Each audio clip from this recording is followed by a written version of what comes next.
all the teachings of our tribe was taught off the turtle shell. All of those things, they have meaning. So I'm honored to see that you would do that. Thank you. Thank you. Amy S., come on up, please. Hi, Ali. Thank you so much for sharing tonight. Thank you for your service. Dawn, I am over here absolutely just amazed. Thank you so much for your share tonight. My grandfather was on life support when I left treatment after 28 days, and I went straight from treatment to the hospital. And my grandfather was Oneida Indian, and he was the softest, gentlest man I have ever met in my life. And you have just brought him into my heart tonight. My grandfather died when I had 30 days sober, and I was getting ready for his funeral, and in the back of my drawer, something was shining at me. And in my drawer, there was a medallion. And nobody had ever seen it before. But on the front of that medallion, it said Native American in Recovery. And on the back of that medallion, it had the Walk in Beauty prayer. And there's something about you tonight that has just absolutely filled me with joy. And so I just want to say thank you from the bottom of my heart. Thank you. Because I hear him through you. And now that I'm an emotional mess, I did want to ask you a question. When you were talking about the steps and north, south, east, and west, you had described them in a way where north meant something, south meant something, east and west. Can you just give me those one more time, please? Yes. You're talking about the steps. So the reason that is we use a direction because they're like doors. So in the morning, you face the east. That's steps 1 through 3. That's your relationship with your higher power or creator or God. Then step 4, 5, 6 in the south, there's a door there, opening. And that's where you find your relationship with yourself. You know your strengths, you know your weaknesses. In 7, 8, 9, that's the amends. That's where you reestablish your relatives. You make your amends. It's sort of like the opposite of addiction is connection. So this is where you go and you start to make your connections right again, with your family. In 10, 11, 12 in the north, this is the elders' teachings. This is where you're back in harmony with with the earth and all those things. And I would just like to close with that is I'm actually 1/4 Oneida, so that meant a lot. I felt really a strong pull to your story, which means that you're Oneida. And you got that in you too. So you should find those Oneida ways. Find out how you can do this work and use your culture. Thank you, Amy. Emmeline, if I'm not mispronouncing it, come on up, please. Okay. How do you do, everyone? My name is Emmeline, doesn't matter, Emma on Facebook. I came into sobriety 6 years ago, and I thought I was different. And so being of the Pueblo Nation, I thought, like my father and his ancestors are from there, and then my mother and her family is from Texas. And so they would always tell me, because I grew up in Whiting, Indiana, with a whole bunch of white people. And so they would discriminate against me because I'm Mexican. And so my mom and my father always taught me, no, you're not Mexican, you're Native American, you're indigenous. And, so they told me to block off my Hispanic side and then just tell people what I really am, right? So I had a prejudice. I was sent to a Catholic school because they thought that would be a good education for me. And there, I lived with my aunt and uncle, and I was right. So a lot of you know, like it didn't start with them. It didn't start with them and it didn't start with me, but it can end with me, right? So I studied your book. Along with the big book, I studied it. Like I thought I was different, so I studied it inside and out, and I related to it, right? Because the Black Book, right? But today I'm able to read Emmett Fox, and I'm able to relate to everything, and it's just the growth, right? So at 3 years sober, I thought I knew everything. But I know today that I know absolutely nothing, even though I do have all this knowledge. You talked about being, okay, I'm sorry, I'm just so excited. No, that's okay. No problem. The fourth dimension of existence, the here and the now, the spiritual realm is right here, right now. That's the only place we can feel that power of God, the power of Creator. That's all I got. Thank you. Thank you so much, Emmeline. I appreciate you guys, man, and I know how it is. You know, you get moved and you want to share. That's a beautiful thing. If you don't mind, there's a lot of hands up, so please keep your shares brief. We're looking for more like questions. And if you're moved to share, please come on up. Just keep it brief. Thank you so much. Next person. Hold on 1 second. All right. Dana, come on up, please. Hey everybody, I'm an alcoholic. My name is Dana. Mr. Kois, thank you so much for sharing tonight. I have been listening to you speak for probably 30 years. I love when you talk about you in the ring with alcoholism and how alcoholism constantly is telling you, come on, you can beat me, and how you just kept getting back in. I also know from listening to you from all those years that you've had some real low points. It hasn't always been you know, up for you in recovery. You've had some real serious low points, the stuff that, you know, shakes people, right? Financial stuff and family stuff. And I just wonder, in those low points, with all that you have built around you, I just wonder how much your program changes, or like, do you dig in like deeper? Do you have things that you do differently when it's really low than when it's, you know, really high? I just wonder, because I've heard you always come from such a place of grace, and I just wonder, how do you get to that place even when the shit is really hitting the fan? Sorry. Well, for me, no matter what goes down, it's always about, will I drink again? That's the bottom line thing. If this happens, am I going to drink again? And I remember about 6 years ago, I had a stroke, and it was just a surprise for everybody. I have this stroke and I end up in the hospital and all that stuff. And that was like on a Wednesday. Saturday night, there was a knock on the door, and here 4 AA guys to my group.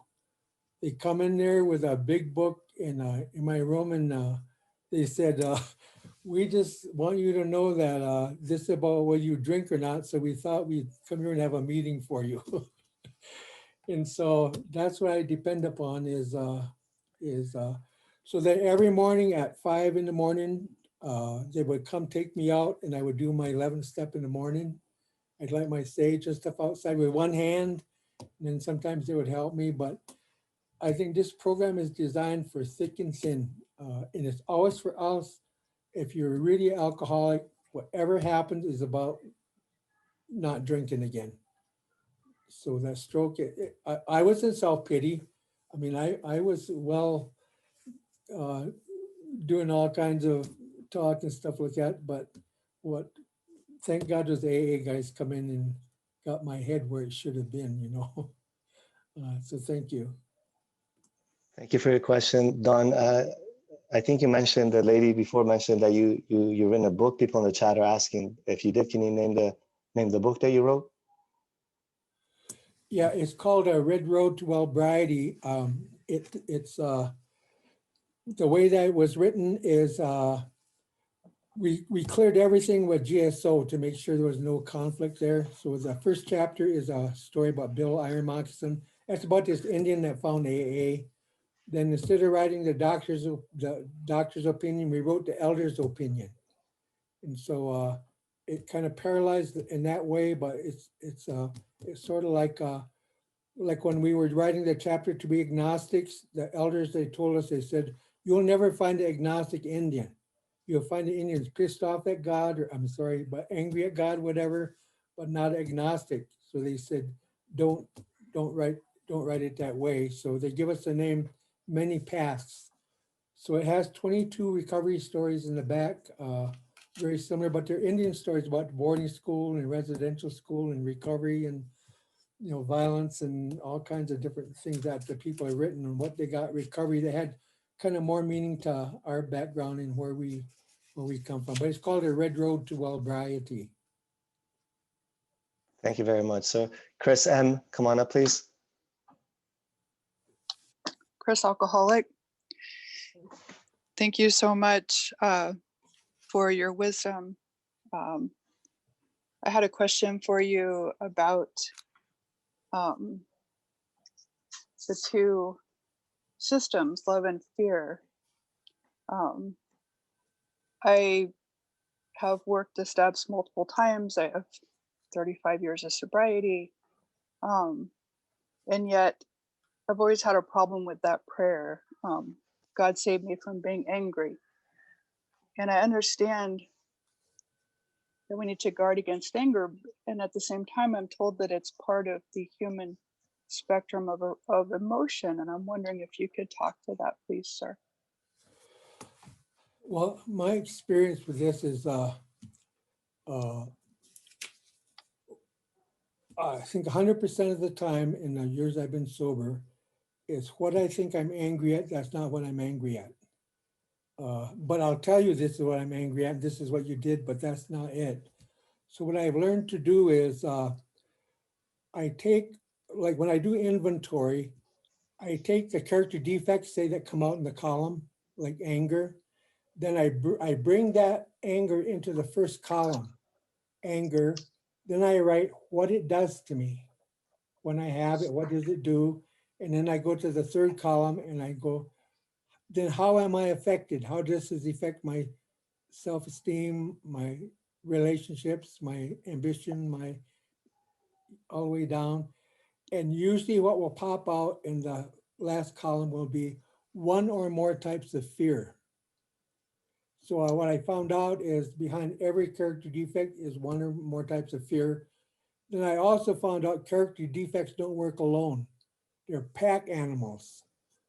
They like to gang up on you. If you don't handle it right away, they call in a buddy. And then before you know it, you're going nuts. You got like 7 or 8 defects going. You got anger and justification and self-righteousness and self-pity and blaming and shame and guilt all going on at the same time, But what I found is I really have a better understanding of character defects that I don't understand when I put them in the first column.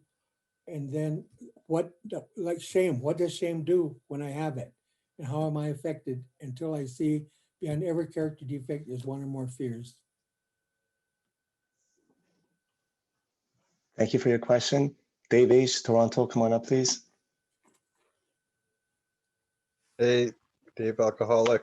Don, thank you so much. That was a great share. My question for you is, you mentioned that, yeah, I love the love system and the fear system, and when you feel doubt and irritation, that's you're moving into the fear system, and then you should just stop thinking. So like, I think I can sometimes recognize that I have that doubt and fear, but you say stop thinking.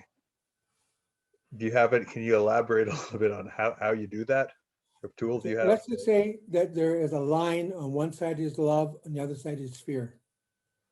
Over on the fear side, there's a little disc that you can step on. It exists in the fear side and it's called pause. So it says when you're irritated or doubtful, you pause. So you're really over in the fear system. And the pause is like a spiritual place you step on. And that's how do you get there? You just say, stop it. When you find it's the mind, it only does what you tell it to do. It won't argue with you. You tell it to believe this, it believes that. You tell it to watch this, it'll watch that. They don't argue with you. And so it's a habit to practice that you actually you can control your self-talk. In fact, you're the only one. that can do that. So when a character or irritation or doubt kicks in, usually you'll notice your self-talk is going, blah, blah, blah, blah, blah, blah, blah, it's running wild. That's just say, stop it. So that puts you on that disc. Then when you ask for the right thought or action, it floats you back into the fear system. Does it make sense? The pause isn't in the love system. The pause is on the enemy. It's right in the fear camp. But it's a spiritual place that you can step on that the creator will bring you back into the love system. And Grateful Bob, come on up, brother. Thanks, Ali. Don, that was amazing. I'm going to be very brief because there's so many hands, and I'll go straight to my question. There was something in there about the residential schools and guilt and shame, and I got kind of swept with that. And you may have answered, but how did you move from that? Thank you.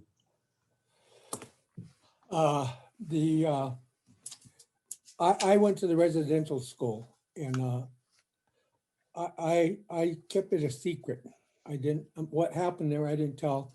The very short story. My dad was in hospice, and I asked. He woke up 3 o'clock in the morning, and I was having a conversation with him, and he was in a coma. And so I asked him. I said, "Dad," I said, "where did you go to school?" I was making a conversation, and he said, "There's 2 times that I don't talk about." He said, "One is Normandy." He was a medic when during the war. He was just an 18-year-old young Indian kid, and he was there. He went in the first wave. He said, "I never talk about that, and I never talk about the boarding school, you know, what went on there."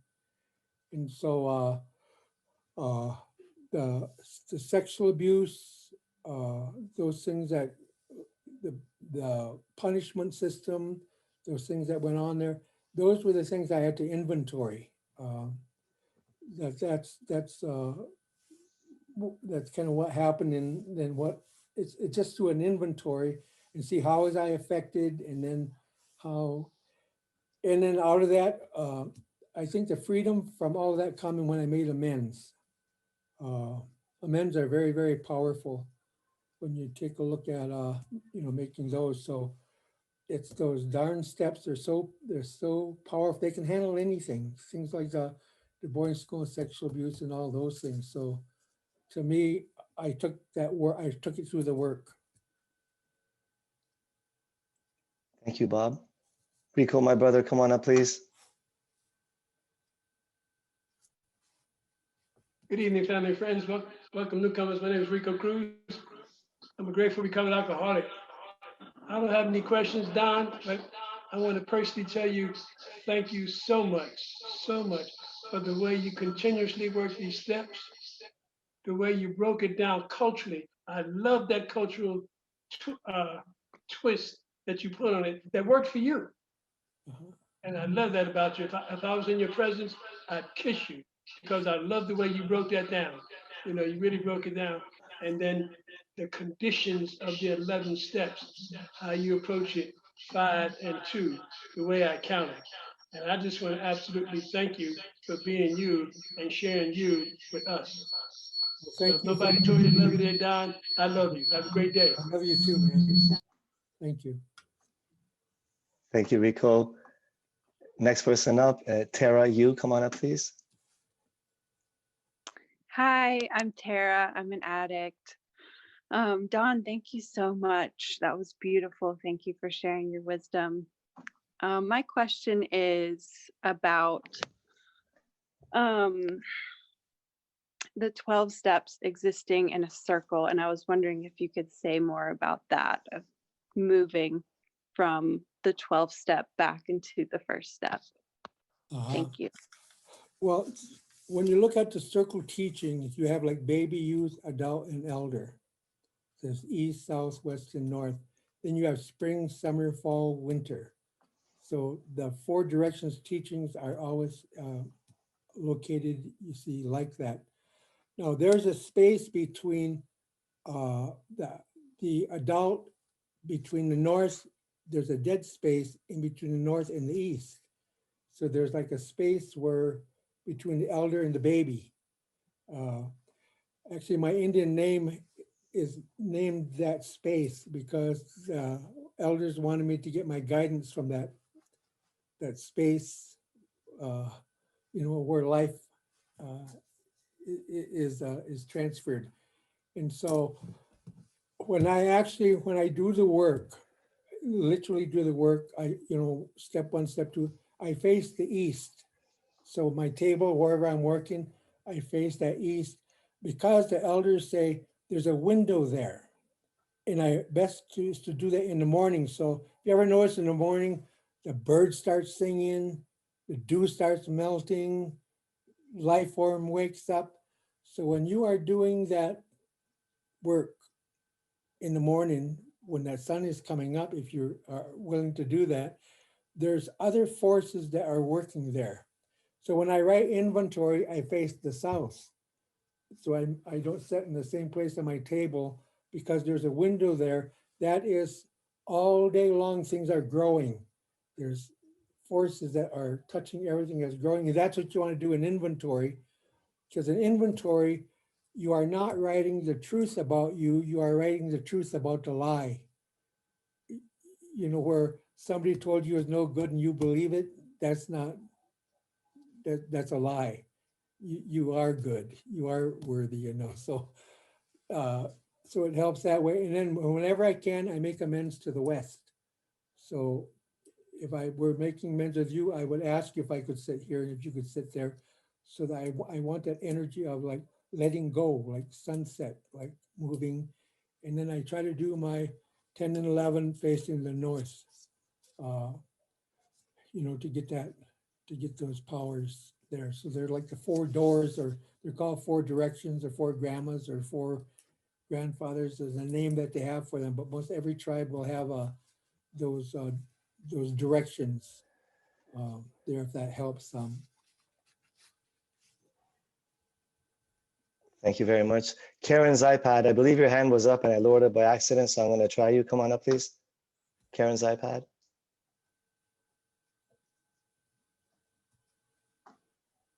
Okay. Nope, guess not. Oh yeah, you're up. No, you can hear me. I'm sorry. Hi, my name is Karen. I'm an alcoholic here in Florida. Thank you so much. That was absolutely fantastic. I was jotting down the 5 conditions and I was wondering if you could repeat number 3 because I didn't get it down fast enough. Number 3 is it's before we begin. So it's instruction that tells you this is when you do it, before you start, not driving along. So that's the 4th one. Okay. Thank you very much. Anna R. Toronto, come on up, please.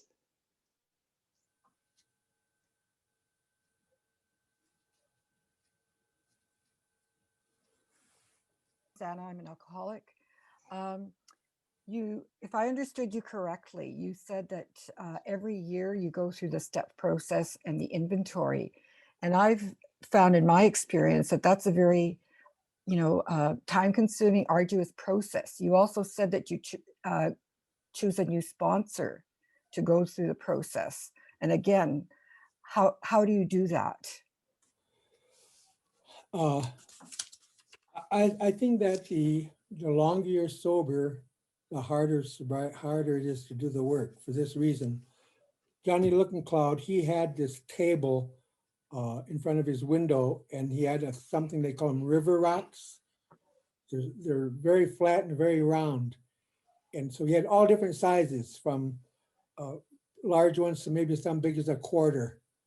And on one side he had painted white, the next other side painting black. So when he goes through the work, he will go to those big rocks and he turn those all over from black to white, thinking he got everything. So then later on, a year later, he started to have some issues. And when he found out is the smaller rocks were now the bigger rocks, but he didn't necessarily see them when he went through the first time. And so now what I'm finding is those little rocks about the size of a dime, they're harder to find because things like this, eventually in recovery, your assets become the enemy. So your clarity, you'll work hard in doing the work, getting clarity, then pretty soon your clarity is now your enemy because you're not open-minded because you think you know it. Well, I know that. Well, I'm so, you know, so you and your power, there's certain things that come along with that. So what I find is I work those in harmony with the seasons. So steps in springs, the 4 years, 1, 2, 3, those years I work the steps a certain way. Then the 4th year I work the set of steps different because it's like an oak tree. It has buds one season, grows the next season, harvests the next season, then it lets go during the 4th year. So that tree doesn't know who the heck it is. It doesn't know why it is. It doesn't know who it is. It doesn't know where it's going. So it happens 3 to 4, 7 to 8, 11 to 12, 15 to 16, 19 to 20. Every 4 years you go through this time, of doing it. So my inventories are usually shorter, but it takes me sometimes a difficulty to write them. So I don't have fear inventories like I had when I first got into the work. I might have 3 or 4 fears now. I don't. I have to really think that. I have to sit there and look at what am I really doing. I'm not an angry person. So there's other ways that I express myself. So it's about my. I've never felt I've arrived there, and I'm not afraid of inventory like I was at first. Inventory is a really blessing for me to go sit in that space and do that inventory stuff. But I don't sit in it long, during hunting season, you don't go sit in the middle of the pond because people shoot at you, so I usually go for a weekend and I do the deal on my work, it's just I have a curiosity and I have a quest for growing. I know there's more to do there, so I don't mind the time. It's a commitment I made. I will do what I need to do to not drink again. Uh, uh, I hate to even think about what would happen, if I do. I have some of my children. They've never seen me drinking. They've heard stories, but they don't even believe them. When people tell them what I did. But it's just it's something that's my agreement between me and the Creator that I'm willing to do. Thank you, Anna, for your question. A lot of people asking, I'll make a brief comment at the end, right before the last question about the recordings. Laura S., Texas, come on up, please.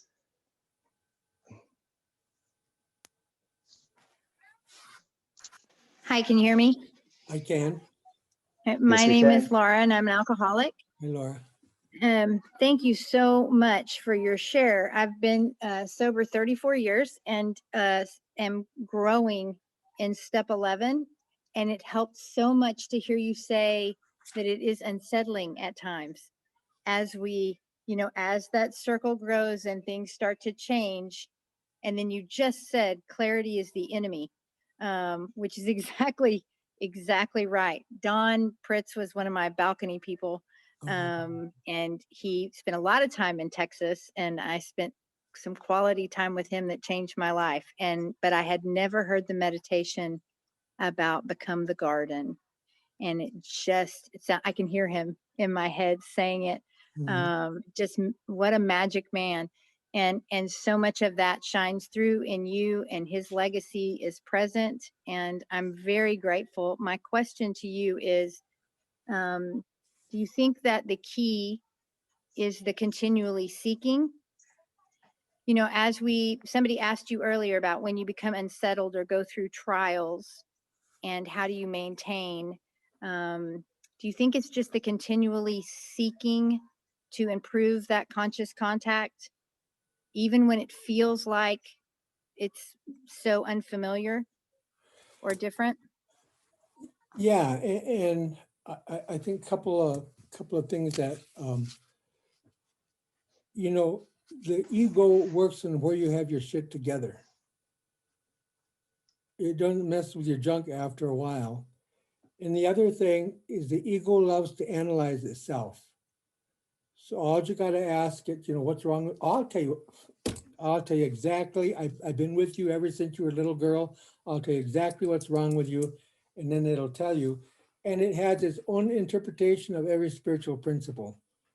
It knows about honesty, but it'll make an exception, and it knows about, so it's a little bit tricky sometimes. I think the longer you're sober, and it's really about having your circle of people who know you, who will spot that and tell you, because sometimes you don't see it.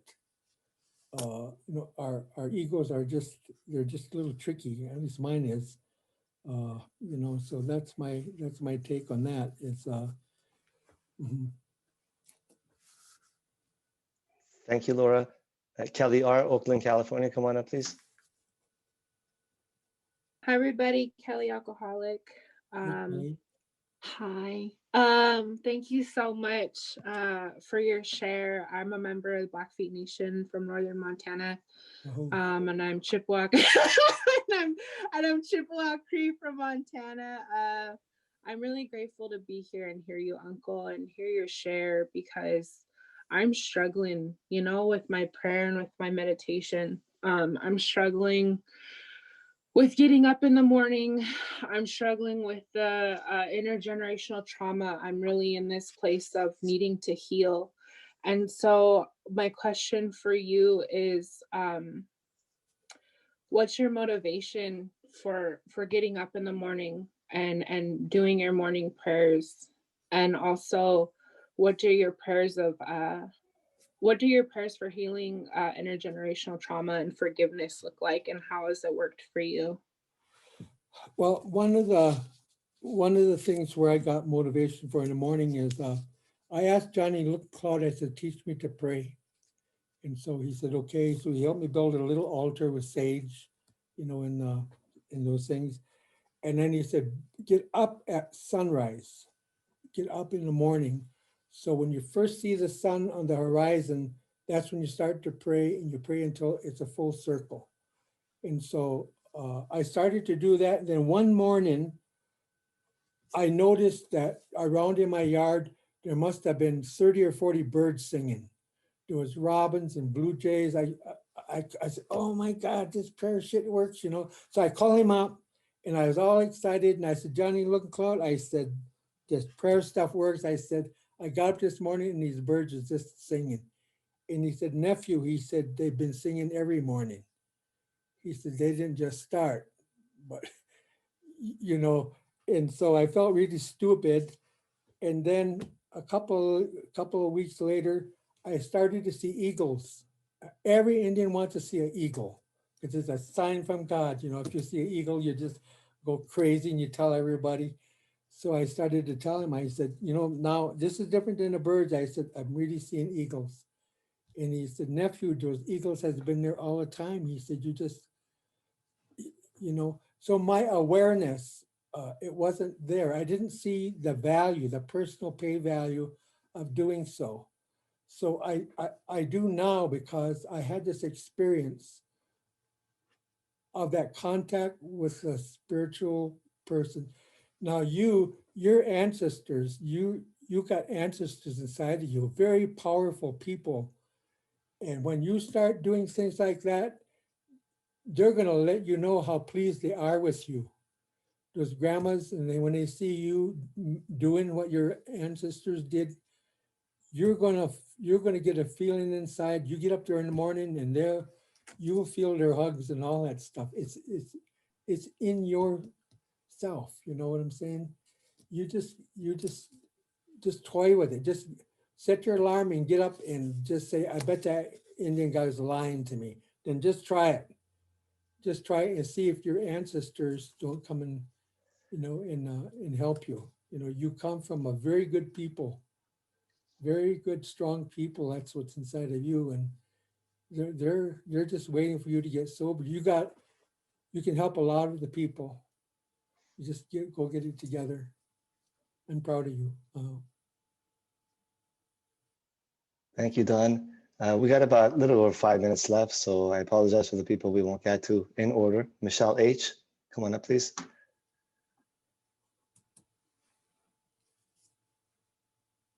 Did you call on me, Ellie?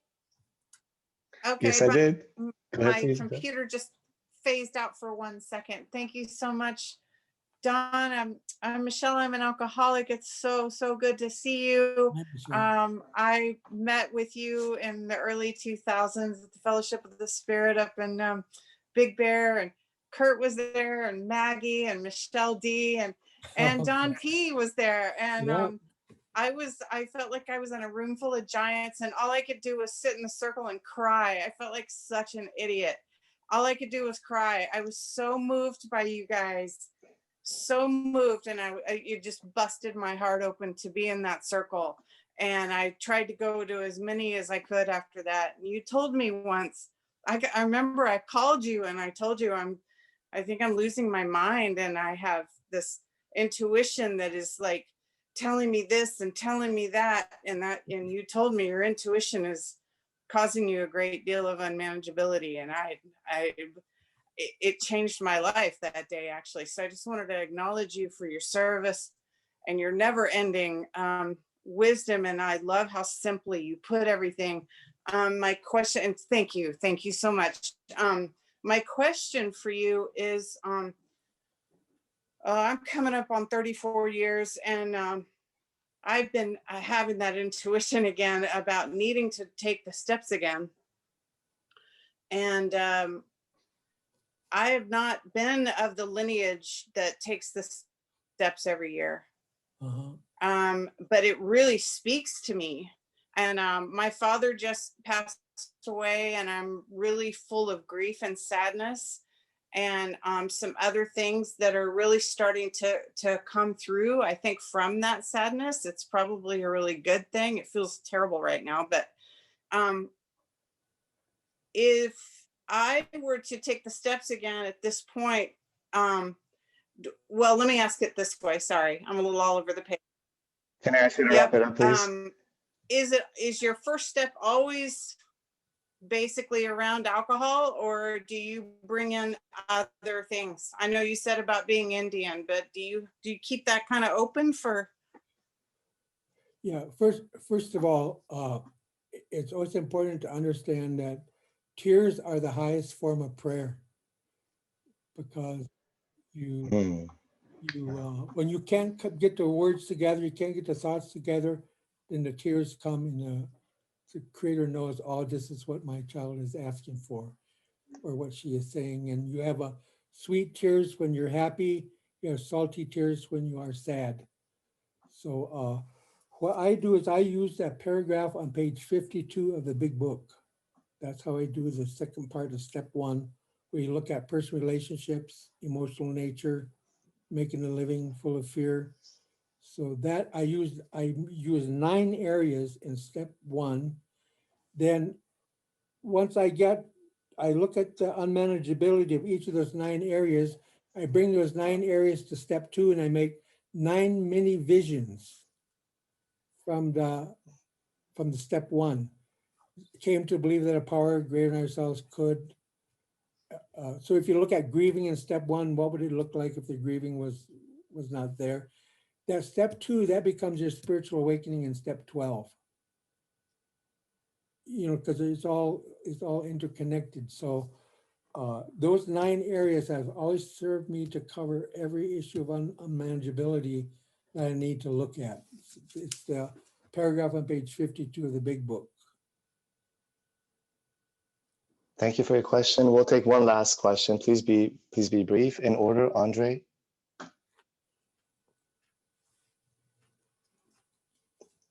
Hello, can you hear me? Can you hear me? Yes? We're good. Yeah, come on up. All right. Okay. The only thing I just want to mention that I'm a mental health nurse, and I work a lot with Aboriginal people, and I have a really good therapeutic relationship with them. I love working with them, and all I'd like to know is the name of the book. The name of Don's book. It's called A Red Road to Wellbriety, and if you somehow send me your address, I'll send you one as a gift. Beautiful. So the best way to do Okay. that is, sorry, go ahead, Don. Can you give me his address? If you can write it in the chat, this is first time in Zoom. So Oh, Andre, you stay you stay after, and I'll connect with you, and I'll get your address. Okay. So don't leave the meeting after. One last question, please, Casey. Come on up, since that was very brief. Hi, can you hear me? Yes. Yes, we can. Please go ahead. Hi, my question was just related to the resentment and prejudice you felt when you first entered the program. Can you talk a little bit about how you overcame that? That's my question. You know, this is what happened to me as I go to a meeting, my first meeting, I could not remember what was said, and I had a resentment because they were all laughing. They were just laughing about all kinds of crazy shit, you know, and it just irritated me. The thing was that I noticed there was a feeling in that meeting that I never felt before. And these are all from white guys that my judgment was saying, you know, they're crazy, they can't help, but there was a feeling, and that feeling made me want to come back again. And what I found out was that's the feeling you get when you find out that you belong. So I didn't know it, but in that darn AA meeting with all those alcoholics, it's a tribal thing. I sat in there because of how they were, I felt I had come home, but I didn't know that. I only know I come back for the third meeting, not to hear what they were saying. I come back to get that feeling again. It's like I belong, I fit there somehow, but I didn't know that. Then eventually, I wouldn't even share it in the first meeting. I wouldn't say nothing. And eventually I was able to move into more of a comfortable place. But to me, it was that feeling of belonging. They were alcoholics. They knew something I didn't. Nobody else in the whole world where I could go could help or gave me that feeling. So that Don say I'm an alcoholic. I also am a member of the Mohican Nation. That means our tribe was originally in upstate New York, and then the government moved it to upper Wisconsin. So our tribe is a clan system. So I come from the Turtle Clan. That is how I'm supposed to introduce myself, the way my grandpa taught me to do that. And then my Indian name is Chantanka Wambly. As we grow up, there are certain times in our lives we are given not our church name or Christian name, but we're given an Indian name. So it's done through a ceremony, through prayer, and it's that name that you're given is like a light in a dark time.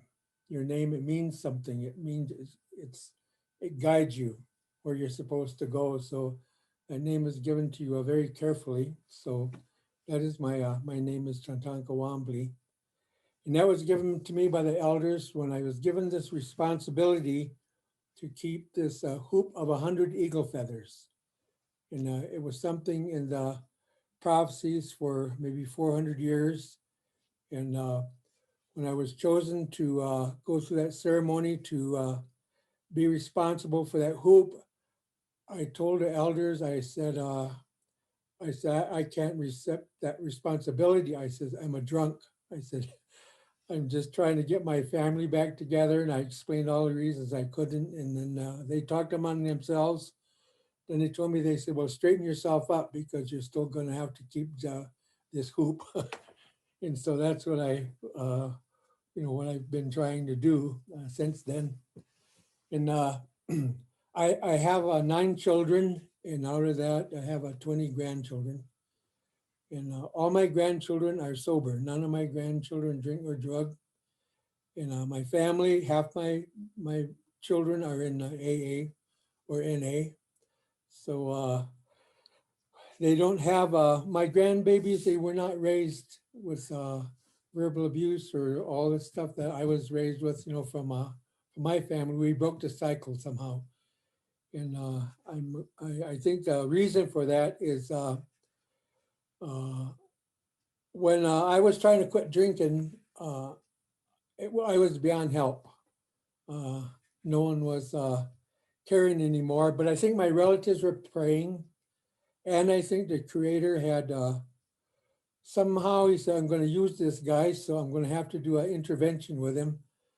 And how he did it was through, I didn't know what Al-Anon was, but I was married at the time, and my wife found Al-Anon.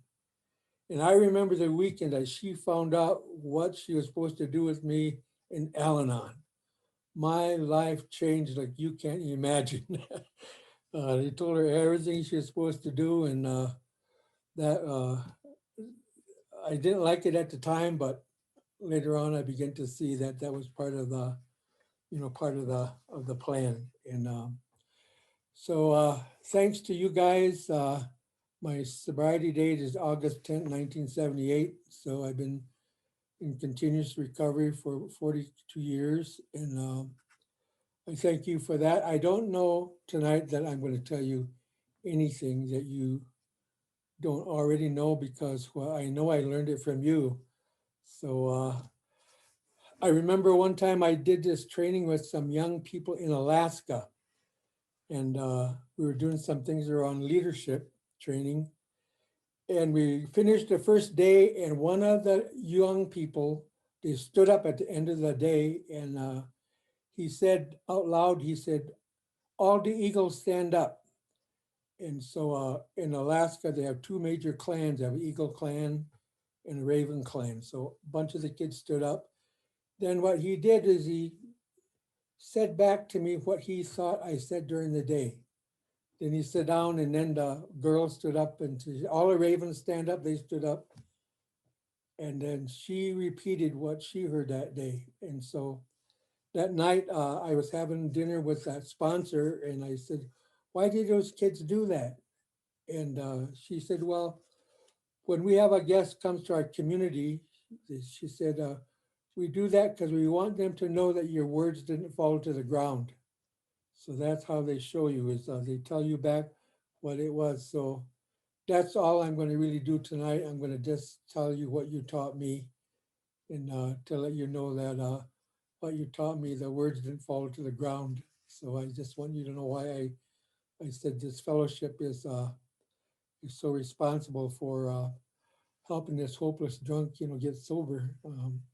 It wasn't in my plan, but somehow it was in the Creator's plan to do that. And so I had primarily three major influences, sponsors in my sobriety. When I came in, one, Frank McKibben, his name was, and I struggled at first coming into AA because when I came in, I was very prejudiced, to tell you the truth, and I was very angry. I was just a very, very angry person. And when I come into the first AA meeting, I remember I looked in that room and I said to myself, I says, oh my God, this is all white people. I thought, what they going to ever show me? And so that's what was there. So anyway, I went in there, and I went in long enough to learn I had to get a sponsor. And so I watched this guy. He was an older guy, and not everybody liked him because he just said it out loud. He didn't mince no words, but he would shoot straight. So he reminded me of the elders back on my reservation. So I was kind of attracted to him. And so I asked him to be my sponsor, and he said, okay. And so we talked for a while, and then finally he grabbed this big book and he showed me how many pages was 164 pages. And he said, if you are willing to do exactly what's in that 164 pages, he said, you'll never have to drink again. This program is not about slipping.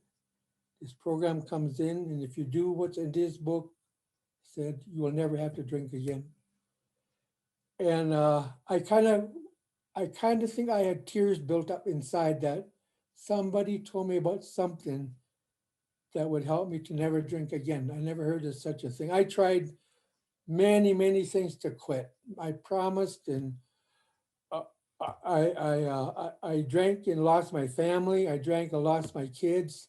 No matter what I did, promised, that's what I did. And so I was surprised that he told me this. And he was, I called him my head sponsor.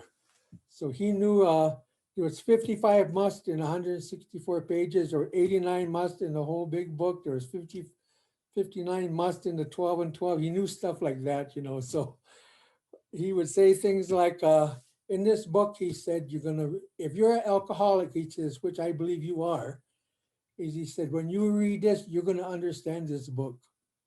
He said, if you're not an alcoholic, he said, this will just be boring reading, but he said, there will be things in here going to jump out and you're going to understand them. And so he said, so as you read this book, he said, if there's something in there that you don't like or you think is wrong, you're wrong. He said, I'll tell you right now, he said, in this book, this is what's right. So just get used to it. So don't come tell me corrections, you know, that you're going to make. And so I heard in the meetings that there's instructions, and I talk about this just very briefly because the steps are all interconnected with each other. It's very hard just to jump into 11 without saying, you know, there's other things I had to do to get to 11. Although when I work with somebody, if I decide I'm going to help them, I take them to page 86 and I got them doing step 11 in the morning right away. That's what they start right away, because I think that it's such a powerful prayer process in that step. So I make them do it. I guess you're supposed to work the steps in order, but I take them to 11 right away, and then maybe someday I have to make amends or something. But so far it's been okay. See to do that. So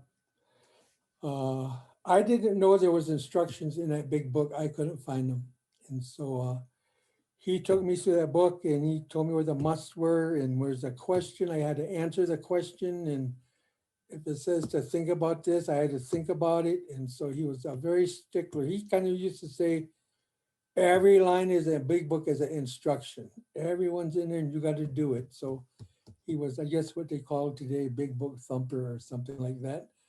But he would not let me use the 12 and 12. He was a pretty opinionated guy. He got mad at AA before I come to AA, and he took his group underground in his basement for 7 years. He got mad at AA, so he wouldn't let nobody else come unless he invited them. They'd say, when a hand of AA reaches out, he's not my house. I control who comes to my house. I ain't doing no reaching. So that group, they went through the book for 7 years. They did all kinds of sharing and all kinds of work, you know, going through the work. Then they surfaced, and that's a Monday night group in Denver. And then, so this is where my first sponsor came out, Frank McKibben. His name is now, he went to the other side now. Then my next sponsor that took me through the work was a guy named Don Pritz. He was out of Denver. And so I called him my heart sponsor. So he also did through the big book, but he was the heart guy. He was a storyteller. So actually I found out he knew a lot about the native culture. He had eagle feathers. He was carried a pipe in our culture, which is very significant. And so anyway, we went through the work, and that was just incredible, you know, going through that work and spending time with him. When he made his journey, his wife asked me if I would come and sing the traveling song. So in our culture, when somebody passes on, we have this certain song that we sing. And when we sing that song, the ancestors on the other side, they hear that song and they go, oh, we got a relative coming over. So I was asked by his family to sing that traveling song when he made his journey. So I did that. And then the next one took me through the work was this Indian guy. His name was Johnny Looking Cloud. Johnny Looking Cloud was, he was a very staunch Catholic, but he also was a very staunch traditional man in the culture. But he didn't see like this was this way and this was that way. Where his spirituality was, is it just all was one. So the Bible wasn't different than a native culture, the spirituality. He just saw a oneness to all things, you know. So he's the one that when I went to him, about 3.5 years sober, and I was having a hard time. I thought I was going to drink again, and I went to him, and he asked me, "How long are you sober exactly?" So I told him. So he said, "Oh, you're right where you're supposed to be." So what he meant by that is he said, "We've been watching you since you come in." He said, "Most of us didn't think you would make it." He said, "You were so angry."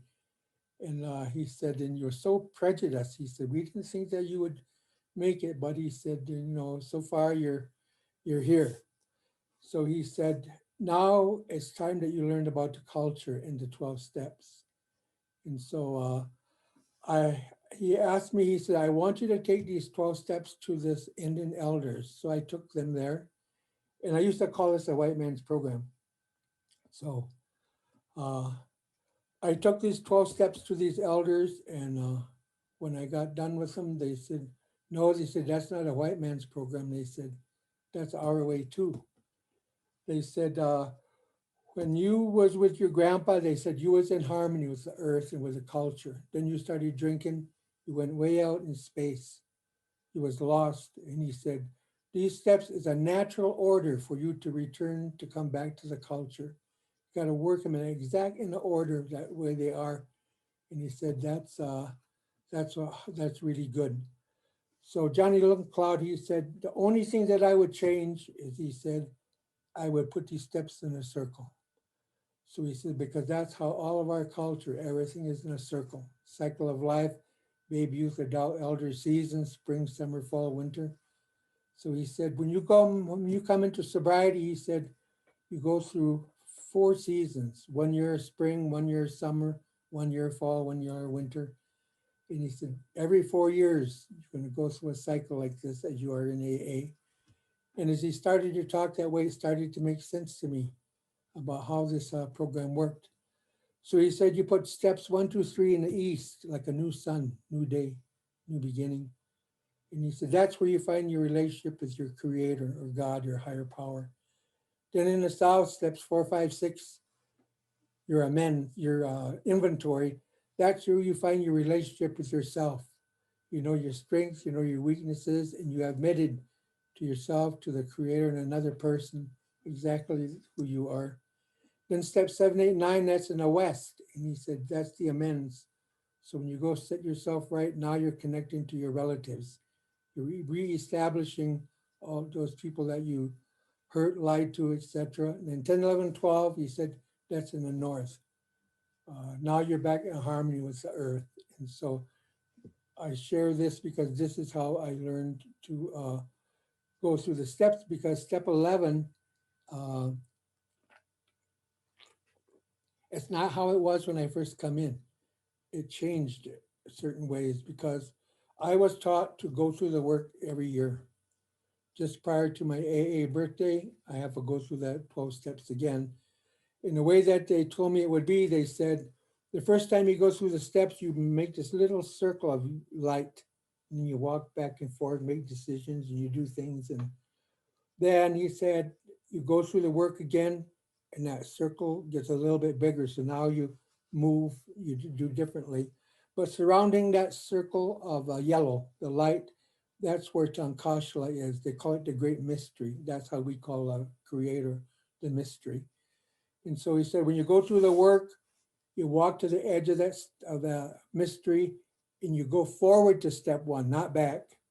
You go forward to step 1, you step in the mystery to see, will that magic work again? That's how you do. So each time I have gone to that work like that, then steps 10 and 11 change. It's a little bit different. So going through the work, I remember, I think it was the 4th or 5th time I went through, Frank, he said, I want you to go through the 12 steps, he said, on being Indian. He said, because being Indian will get you drunk.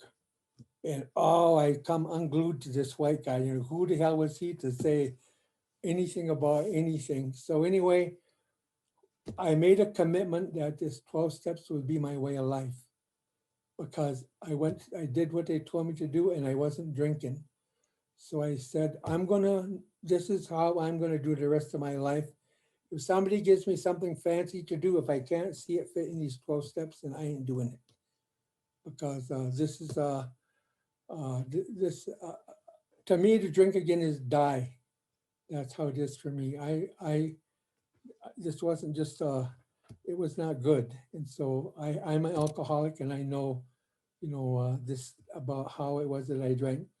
So when he told me to go through the steps being Indian, I went through it resentfully at first, but then I started to see, as I got through this work, I thought I was special because he picked up on that sponsor, they're like Google, they just know everything, it seems like.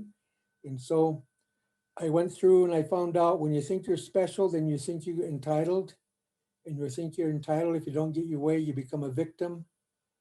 And that was setting me up to drink. So I had to go through that and do those things in there. And then later on, what I found out was I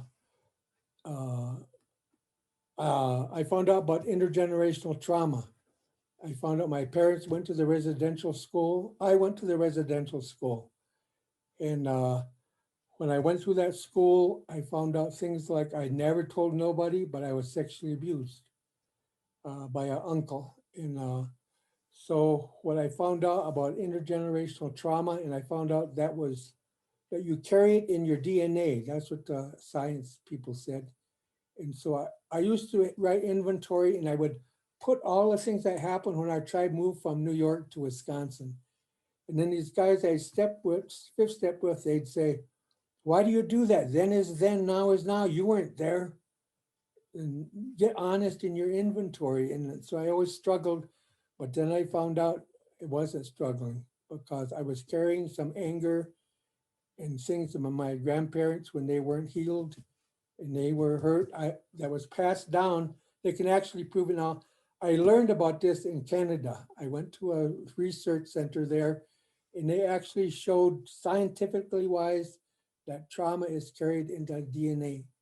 So I had to take that through the steps and figure out how is it I forgive what I was carrying around. I didn't know I was, but then my steps 10 and 11 changed again, you can see, as I come out of that. So then I grew up in a community where there was a lot of death, car accidents, suicides, just a lot of death went on. And so we didn't really know how to process all that stuff. And so another thing I found out coming through those steps again is I had a lot of unresolved grief. I didn't know about it, but I could see there was stuff I had to learn that I wasn't finished. And so my steps changed again. So in my 42 years, I've been through the work 37 times. I didn't do it every time, but I've gone through that work. So I always ask somebody to take me through the work. Then after we get to step 12, then and they're no longer my sponsor, they're my friend. So that's how we work it is we watch one another then. That's who I can call if I mess up, late at night or something, I had to talk to somebody, then that's the friendships that we have. So we kind of are friends and we help one another. So that's the way we take a look at it. So that's kind of how it has been. So step 11 has changed for me from when I come in. So I'll talk more about my recent experience and how to do that. And so that part that I chose, it says, under these conditions, we can employ our mental faculties with assurance. So the conditions, what that means, there's 5 of them when you come into step 11. 5 things is that condition. One is you think about it 24 hours ahead. That's what you're supposed to do. So what happens if you get thinking and you jump to Saturday? You go, oops, you got to come back, tell yourself, come back to today. It just says, look at the next 24 hours. That's one of the conditions. Then it says you consider your plans for the day. I used to plan what I was going to do, like my to-do list, and then Johnny Looking Cloud showed me that's not what that is. That's the plan how you're going to be. It's your intent. do I plan on being kind? Do I plan on being patient? Do I plan on being grateful? You see, so that is where I changed the habits of thinking. Then the third one, it says, before you begin, so you got to do this in the beginning. It doesn't say, don't jump in your car and do it when your windshield wipers are going. You got to do it before then. So that's one of the instructions. Then it says, ask the creator to direct your thinking. That's what you're supposed to do. That's one of the conditions, to ask your thoughts are directed. And then it asks you to be divorced from three things: self-pity, dishonesty, and self-seeking motives. So I got to ask that, to do those three things. And then the last, it talks about to be divorced from those things and get your thinking directed, and have the removal of self-pity, dishonesty, and self-seeking motives. That's the condition.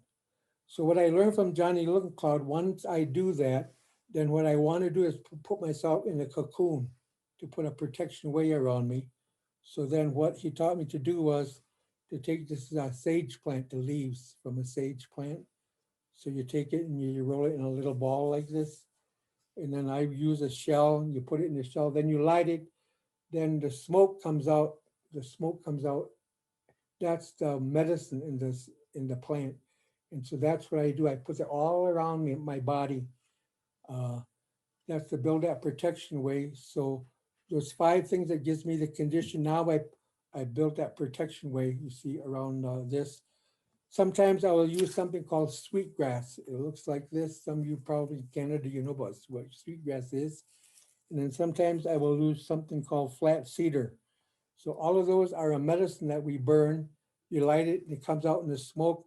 And then in that smoke, that's what you build your protection way with, going around there.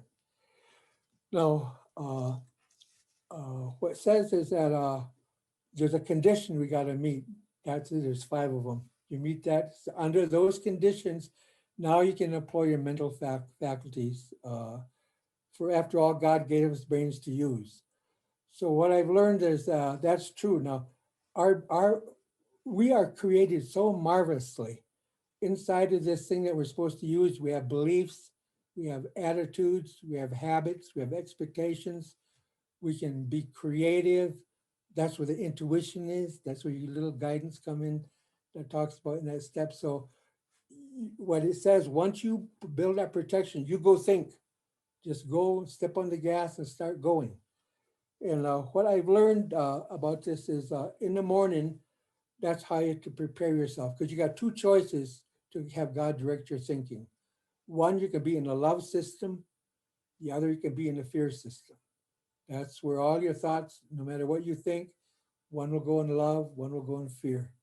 So to start in the morning, what we want to do is to position ourselves in the love system. That's how we want to start the day. And that's, you can imagine having God direct your thinking, being in the love system. Now go think.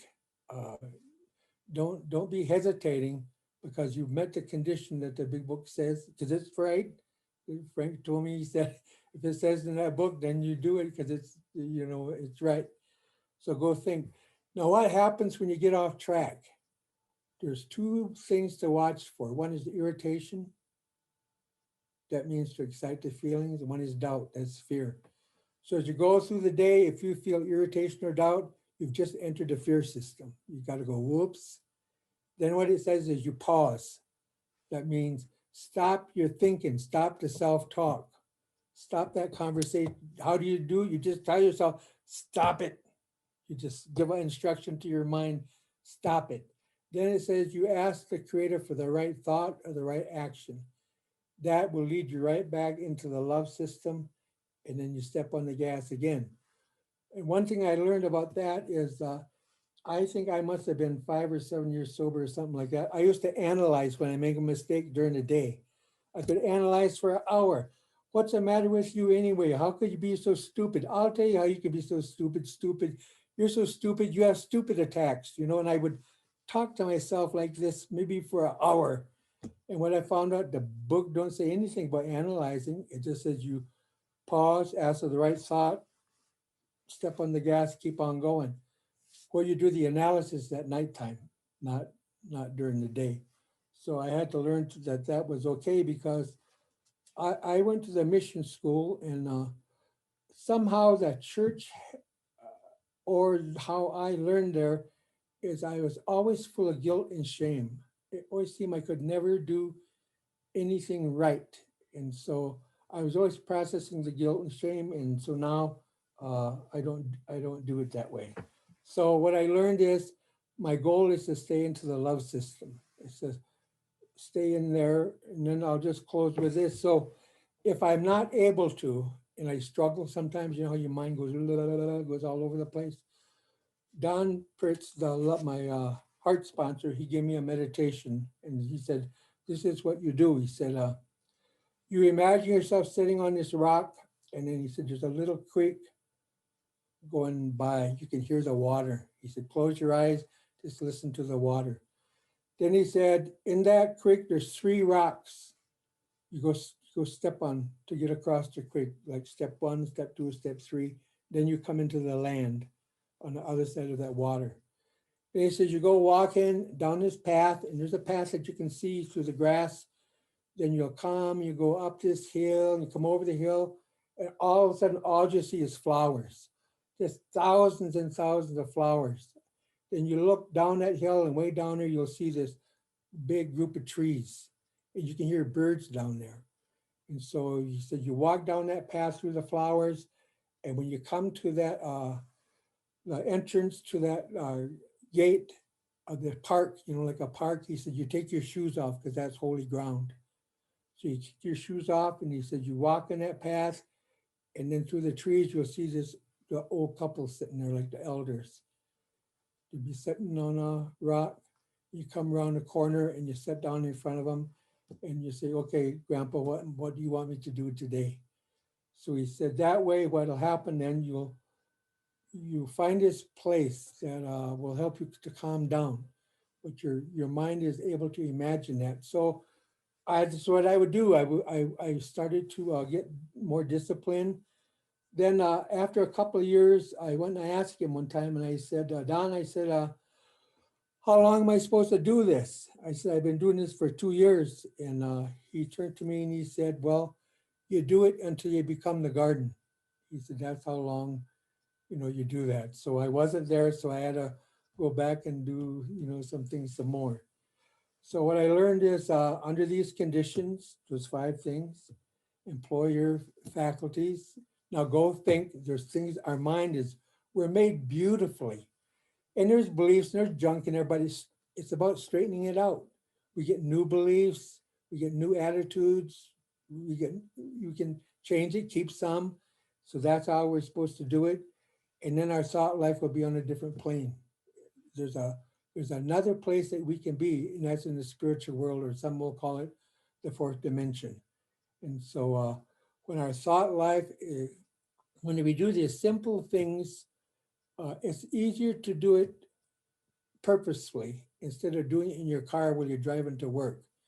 There's a different outcome, I think, if you get up in the morning, get your cup of coffee or some tea, prepare yourself, light your medicine, open up that big book to there and look at one instruction, go through there and set those conditions. And so that's kind of how I look at it to do this day.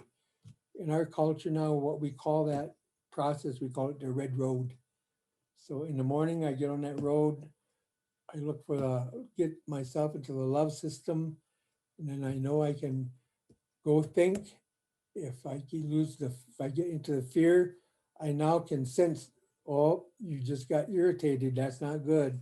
Or you just doubted, that's not good. So then I got to pause and ask for the right thought or action, and just keep on doing that. So that's what you guys taught me.